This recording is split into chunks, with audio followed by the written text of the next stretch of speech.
На свете есть масса охотников делать прогнозы по конкретным срокам жизни путинского режима. Протянет ли он еще неделю или будет существовать во веки вечные, и с этим надо смириться. Сегодня мы поговорим о том, почему все такого рода рассуждения в высшей степени бессмысленны и безответственны.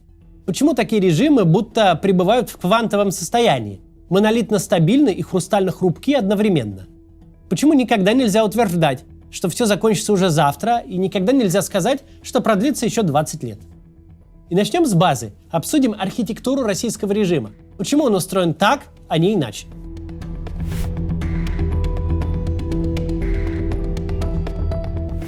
Очень сложно ответить на вопрос, зачем в таком режиме существуют имитационные институты. В чем, например, ценность выборов в том виде, в каком они существуют сейчас? С тех пор, как была развязана война, уже никто не заморачивается над тем, чтобы сделать процедуру выборов похожей на реальную. Создавать минимальную видимость конкуренции, имитировать хоть какую-то интригу. Теперь никто не ограничивает себя в рисовании финальных результатов. Выборы даже имитационными уже сложно назвать. Там закрыты все переборки. Чужих не пускают, свои кампанию не ведут, критика, дискуссии, дебаты, настоящая агитация – все это отсутствует. Бюджетников на выборы сгоняют административным дрыном с обязательными отчетами. Остальным же предпочитают лишний раз вообще не напоминать о них. Наблюдатели, журналисты, камеры наблюдения – вон с участков все. На все это еще из 5-го этажа роняют рояль, электронное голосование, чтобы не просто перестраховаться, но чтобы цифра с искомым KPI сошлась до 3-го знака после запятой.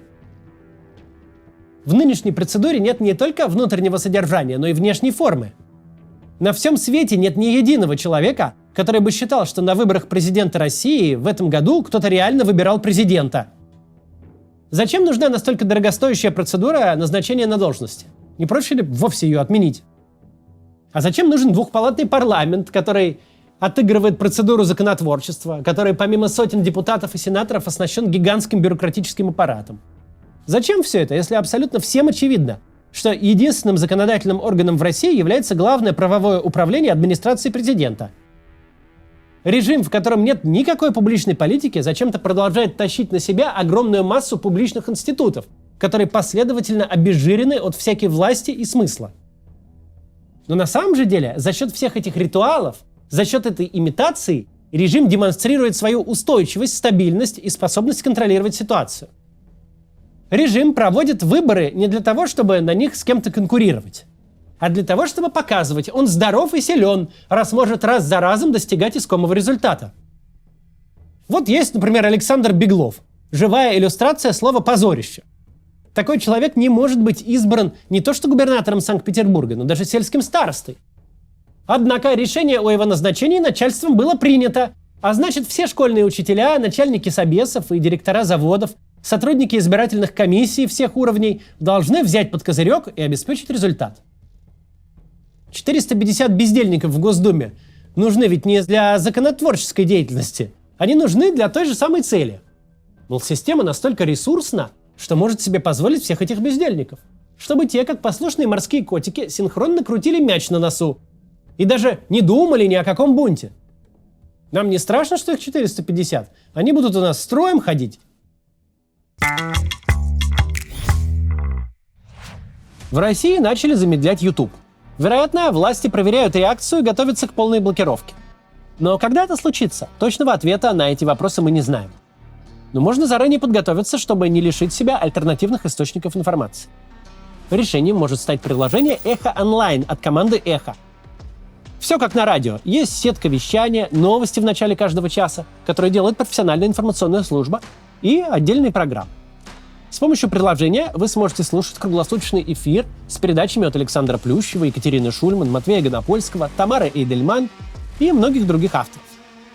Сможете послушать и подкасты «Медиазоны», «Но медиа» из России, «Холод», «The Insider», «Голос Америки» и «7 на 7». Приложение «Эхо онлайн» можно скачать на смартфон, на планшет и даже на телевизор, если он работает на Android. Конечно, на iPhone и iPad приложение тоже работает. Оно довольно минималистичное. Есть кнопка «Включить прямой эфир», есть программа передач. И возможность перейти на сайт Эхо без VPN. Там вы, кстати, можете почитать расшифровки и моих видео. Что немаловажно, аудиопоток можно слушать в фоновом режиме, когда ваш экран заблокирован или пока вы параллельно используете другое приложение. Скачивайте приложение Эхо Онлайн с помощью QR-кода на экране или по ссылке в описании. И обязательно помогите установить его своим родственникам в России, если вы уже покинули страну. Кстати, новости Эхо, которые выходят в эфире, также можно читать в телеграм-канале Эхо Новости. Там все самое важное и без лишних уведомлений. Есть и другой телеграм-канал Эхо FM, где в формате дайджеста публикуются мнения экспертов и лучшие материалы российских и зарубежных СМИ. Непременно подпишитесь на оба канала с помощью QR-кода или по ссылкам в описании. Закрытый режим должен одновременно никого к себе не пускать, не позволять посторонним узнать, что в реальности у него происходит, и выполнять целую кучу формальных ритуалов с целью ежедневно демонстрировать всем свою дееспособность. Ведь власть является властью не только потому, что в бункере сидит и ее оттуда не выковырять, но еще и потому, что может достигать поставленных целей. Открытые политические системы постоянно выглядят так, будто вот-вот развалятся. Что не выборы у них, то последний вздох демократии. Каждый раз то правительство не соберут, то бюджет не примут. Каждый день все не слава богу. Каждый день кризис. Неважно, про какое время идет речь. Даже если бы это был период фантастического роста и благополучия. Открыв любое издание, мы подумаем, будто апокалипсис в демократической системе уже наступил. В странах с политической конкуренцией и свободными СМИ есть очень много людей, жизненно заинтересованных в том, чтобы искать любые огрехи в действиях текущего начальства. И неизбежно их находят. Это постоянно обсуждается. Открытая политическая система – это такой ипохондрик. У него не бывает просто простуды. У него что ни кашель, то рак легких. У него всякий раз возникают проблемы, и всякий раз этим проблемам нужна диагностика. Закрытые системы – совсем другое дело. Закрытые системы не могут позволить себе никакой диагностики. Если начать разговаривать об их проблемах, тут же окажется, что изнутри они гнилые до фундамента. Закрытые системы будут всем, и в первую очередь самим себе рассказывать, что у них все совершенно замечательно. Тот момент, когда публика узнает, что с авторитарным режимом не все ладно, это станет моментом его конца.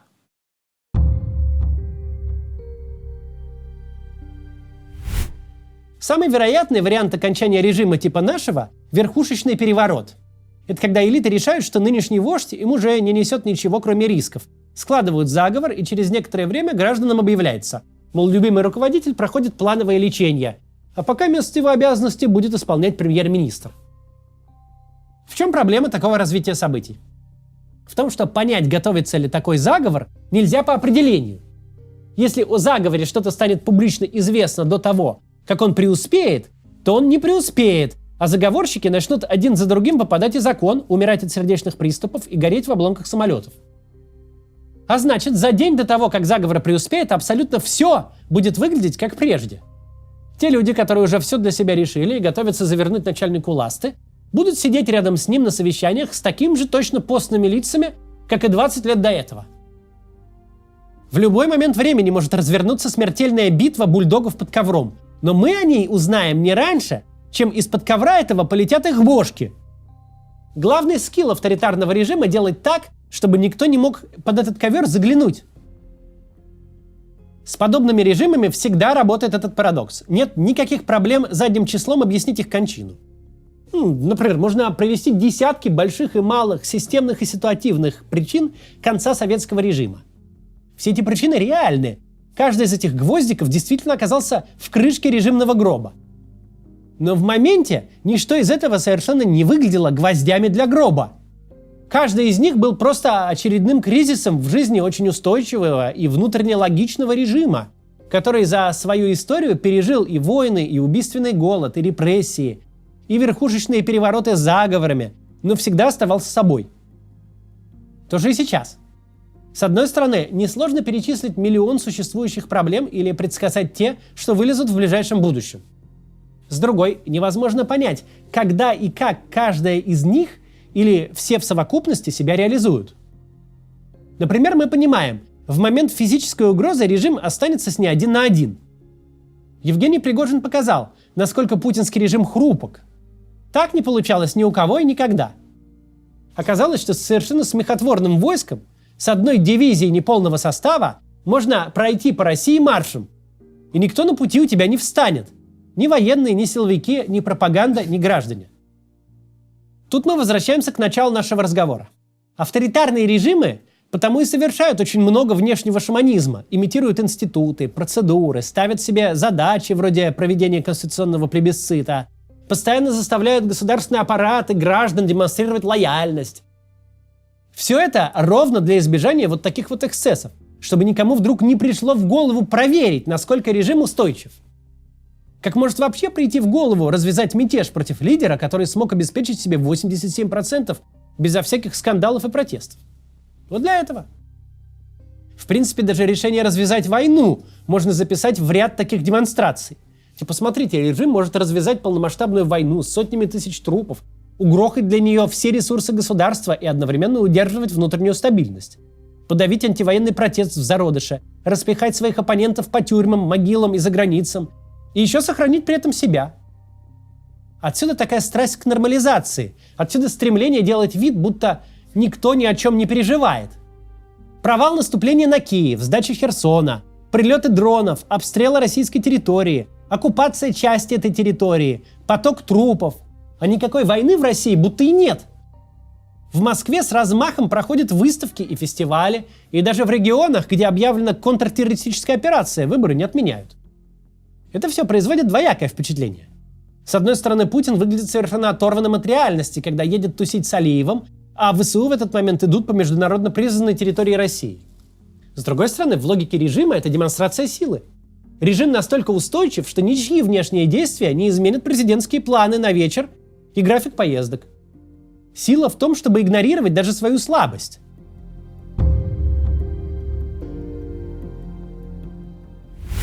Пока авторитарный режим существует, все его усилия будут направлены на то, чтобы свою устойчивость демонстрировать, чтобы всех в ней убеждать. А в тот момент, когда все вдруг поймут, что под монолитом все сгнило к черту, что на самом деле нет никакого контроля и система катится чисто по инерции, тогда режим и закончится. Как и любая иллюзия, авторитаризм не может работать наполовину. Если иллюзия разоблачена, то она разоблачена полностью. Точно так же и с самым вероятным сценарием развития событий, с внутриэлитным переворотом. Сложить такой заговор можно только с надеждой на успех, а надежда может быть только в том случае, если ощущение, будто Путин всевластен, всех покинуло. Ощущение это не может оставить людей лишь из одной маленькой группы. Если такое произойдет, это будет значить, что вся элита перестала считать Путина начальником, бунт против которого невозможен. Когда это произойдет, предсказать невозможно. Но как только это произойдет, все будет выглядеть совершенно логичным развитием событий, которое и не могло быть иным. Получается, пока авторитарная власть может всех убеждать в своей монолитности, она монолитна. Невозможно заглянуть за фасад и увидеть те балки, которые уже сгнили и собрались рухнуть.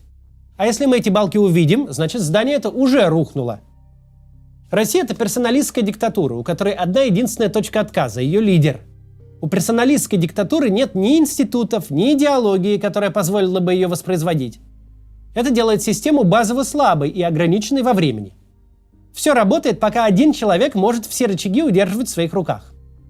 Но любые прогнозы по срокам, выраженные в цифрах, это чистейшее жульничество и торговля светлым будущим в розницу. Можно добросовестно говорить о фактах, ослабляющих режим, но давать любые прогнозы по срокам, когда все они сойдутся в одну точку и выстрелят, просто безответственная болтовня.